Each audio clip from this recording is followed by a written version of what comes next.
Hi, everybody. Yes, tonight is pillar number 3. So I am here 2 nights in a row. Like I said, my goal is to get the last 4 out this week. So we have 2 down, 2 to go. And if you could comment below, tell me you're here, tell me you're watching this, say hi. I would love it. I would appreciate it. And so I just want to real quick recap the 2 pillars that we've talked about so far. So first was nutrition, under that being making sure you're getting sufficient protein and whole foods in. And then the second pillar was exercise. And number 1 was strength training, getting good strength training in. Number 2 was HIIT, so a high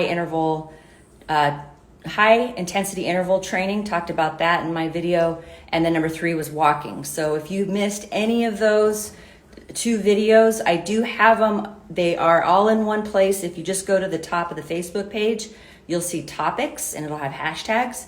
You'll see hashtag fat loss. And under that, you'll find all the videos are going to be stored under there.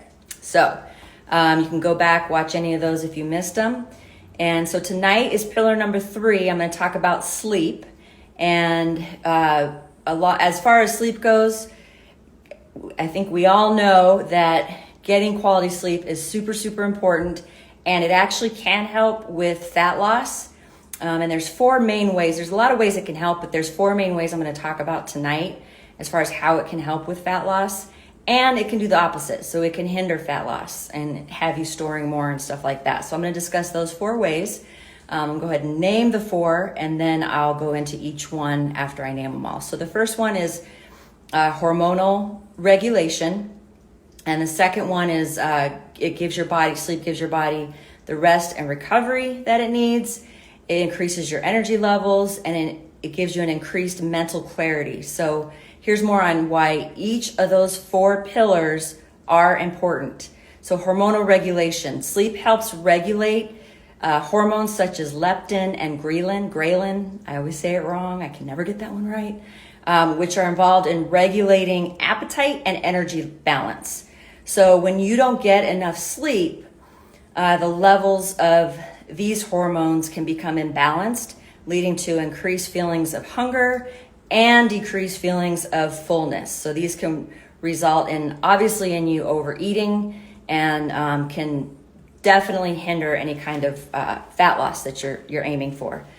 As far as rest and recovery, quality sleep is super important for rest and recovery, and this one goes into what we're talking about with an increased BMR, and making sure that we're working on building your metabolic rate in putting on lean mass, holding on to lean mass. So rest and recovery, it allows your body to repair and rebuild tissue. So this includes muscle tissue. And when you have good muscle mass, as we've talked about before, your body is better equipped to burn calories even when you're at rest. So the whole goal is to get that muscle mass and keep that muscle mass, and sleep helps in letting those tissues repair themselves. And then number 3 was increased energy levels. So when you are well rested, you're more likely to have the energy to engage in physical activity, so in exercise, things like that, which can help you burn more calories, obviously. So it just gives you the energy to get up, get moving, keep moving, instead of just being sluggish throughout the day. And then it also helps, number 4, it helps with mental clarity. So poor sleep can lead to fatigue and mental fogginess, which can make it harder to make healthy decisions and stick to your fat loss plan, as well as maintaining that plan. And then on the other hand, sleep can help you feel more alert and focused, making it easier to make good choices for your health, as far as your nutrition goes, it helps you get that workout in, all that good stuff. So overall, we can see that getting enough sleep is an important part of a healthy lifestyle, and it can support your fat loss efforts in a variety of ways. So, as I'm talking about how important sleep is, and I know many of you, they like to play when I'm recording. I can tell, I'm sure, I lost my train of thought here. Many of you are like, yeah, that's great. I would love to be able to get, that much sleep. So how can I do that? So I'm going to give you some tips to help you get quality sleep and maintain that. And I know like a lot of you are dealing with hormonal stuff. There's things like that. So hopefully some of these tips will help that, or hopefully you'll see, like you're blaming it on hormones, but maybe you're not following any one of these tips. And then you're kind of like, okay, I'm kind of not setting myself up for a successful night of sleep. So first and foremost is to stick to a consistent sleep schedule. So you always want to try to go to bed and wake up at the same time every day, even on the weekends. So you want to keep that consistency. I know my body just shuts down now at like 8 or 8:30. As much as I try to do something later or stay out later, I know my body's just like, I'm done.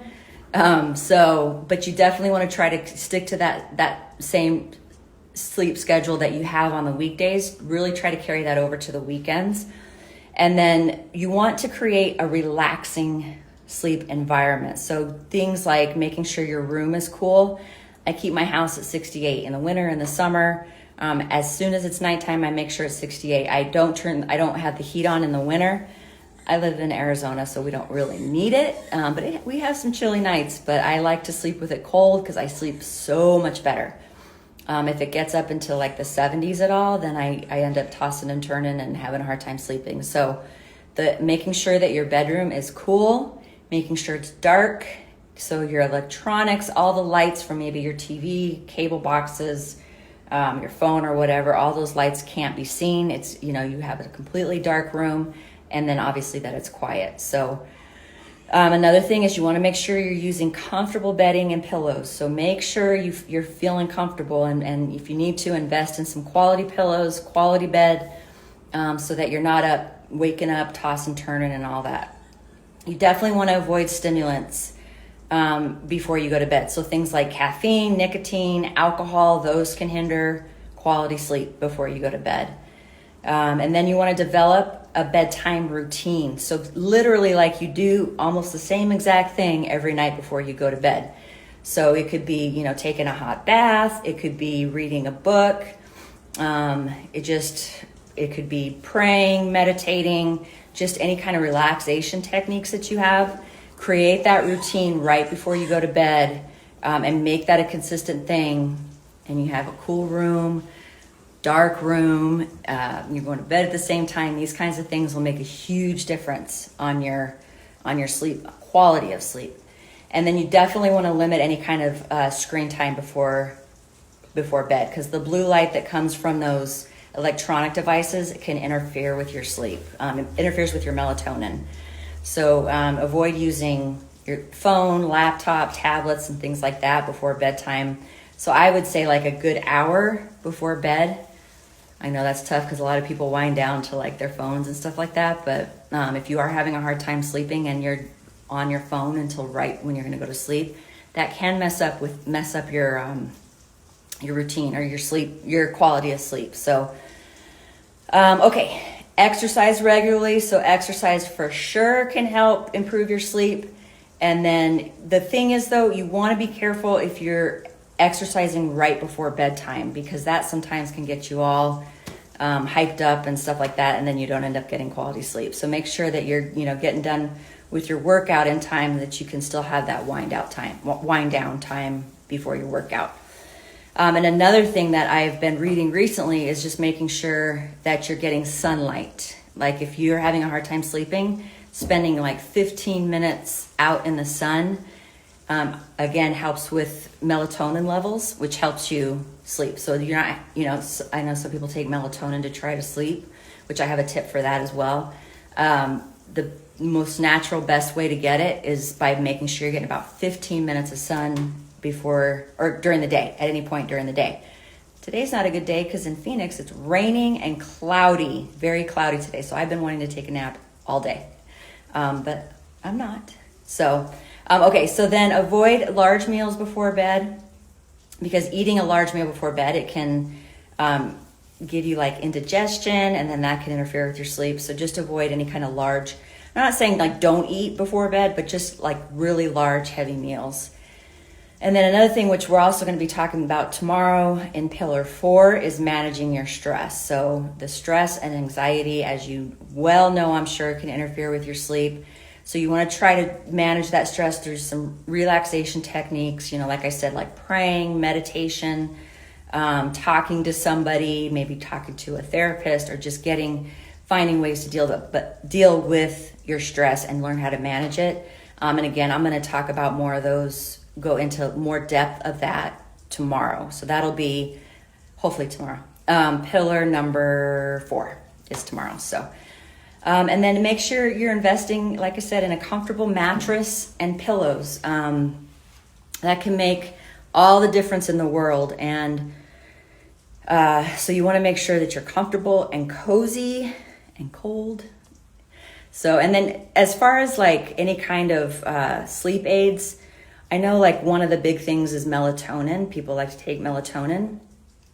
So, one that I've heard that actually I've noticed has helped me more, I stopped doing melatonin, and I don't have a whole lot of problems sleeping, but there's been a phase where I was like waking up at 3:00 in the morning, and when you have a 5 a.m. alarm clock, like that's just not fun, because it literally feels like you like lay there for an hour and 45 minutes, and just when you finally close your eyes and fall asleep, the alarm's going off. So one of the things that I started doing instead was I take, before bedtime, I take magnesium and vitamin D3.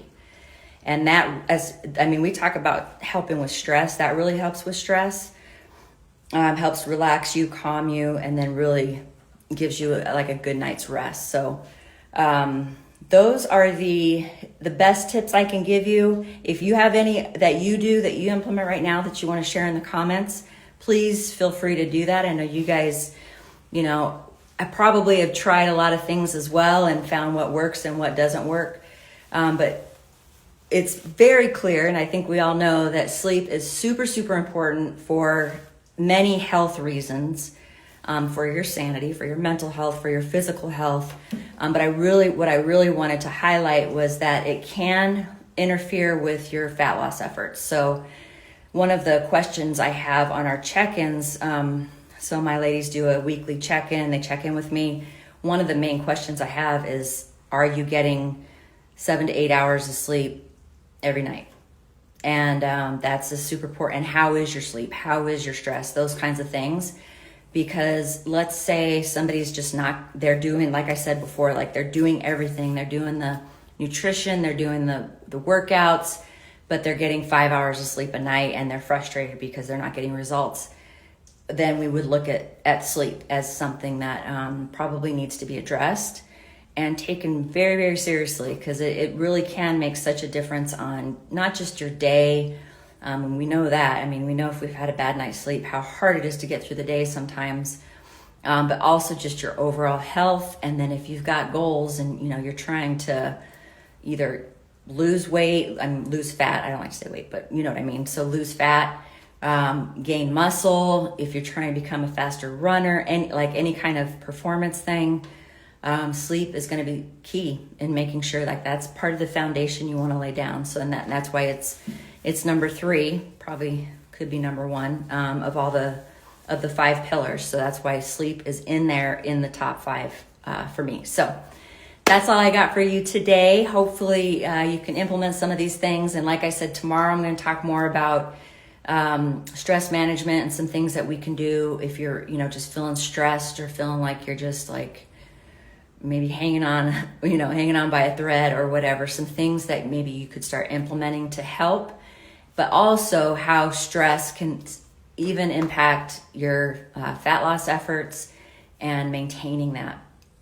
Believe it or not, these things, really do have an impact on that. So that's what we've got coming tomorrow, hopefully. Yes, I'm going to be 4 for 4 this week. So again, yesterday was exercise, today is sleep, and tomorrow is stress management. And then on Thursday, my goal is to talk about mindset and some mindset things you can start paying attention to if you see yourself moving forward and then all of a sudden stopping. So if you see yourself starting a program, doing awesome, and then, stopping it or whatever. So how to push through those times, push through that resistance. So that's all I got.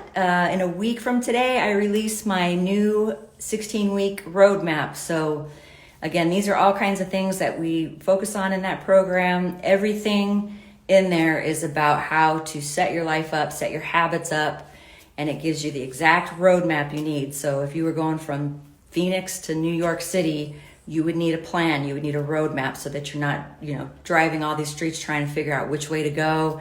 I don't know, is it better to go north here or go west, or east here or whatever? Like, you're not trying to figure that part out. It's all done for you. So it's like, here you go, here's your map, follow these roads, and you will get there quicker, more efficiently. And that's what that's why I called it a roadmap, because it's what it is. I mean, you have where you are today, and you have a goal of where you want to be. And just based off of, 23 years of coaching, 23 years of doing this, trying all kinds of different things, and then really like learning and understanding what works, the shortest, simplest route to get there. I've put it all together. Everything I've taken myself through for my transformation, everything that I've taken my clients through for their transformations, and I've put it together in a nice little package for you, 16 weeks of nutrition. And if you choose meal plans, recipes, all grocery lists, everything's done for you. Just the recipes alone, I think, would be worth it. And then 16 weeks of your workout. So you have, you're going to have 4 different workout programs. It's going to be phase 1 is your first 4 weeks, then phase 2, second, phase 3, your third, and phase 4, your last 4 weeks, your 16 weeks, your last 12 to 16, 13, 14, 15, 13 to 16 weeks. So those are going to be all done for you, and you'll get some motivation in there as well, some encouragement, and just some mindset stuff of how to push through. So this is like, I've poured my heart and soul into this program. I really think it, if you follow it, if you just open it up and go, okay, today's day 1, what do I do? Here's your workout, here's what you're eating. All you gotta do is get the groceries and make the meals. So, all right, I hope you guys have an awesome day, and keep watching out. Again, like I said, it's gonna be launched 6 a.m. Pacific Standard Time on Tuesday, the 21st. And yes, I am still accepting one-to-one clients if that's something that, if you're wanting more hands-on coaching, that's not going to be in the 16-week roadmap. But if you're wanting more interaction, one-to-one coaching, then I am accepting a couple more applications for anybody who's interested in that. And I hope you guys have an awesome night. And I will see you back on here tomorrow.